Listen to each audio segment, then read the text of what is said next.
Naabrida del clase na magade público escuela ambos na elementaria y secundaria.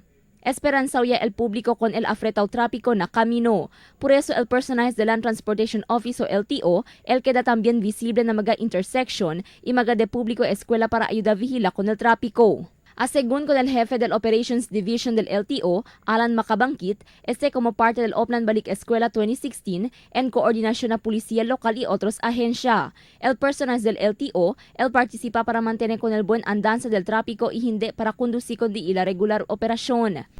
So, i-disseminate namin yung mga tauhan namin for assistance. Pero walang apprehension magagawa.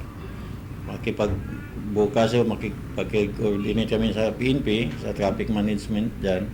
Kaya sabihin na may mga tauhan din kami para hindi mga biglang pupunta tapos walang coordination para at least alam na kung anong bawat gawin ng pulis sa LTO.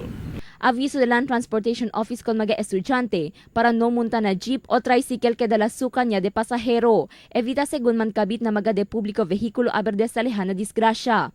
Debe también según usa helmet si taman angkas na motorsiklo. Nalaw del maga mayores, debe asegura que libraw na aksidente di ila maga anak y eskuhi onde tamunta vehikulo especialmente akal magade publiko. Sa mga magulang siguro tingnan nila yung safeguard ng anak nila bago umalis.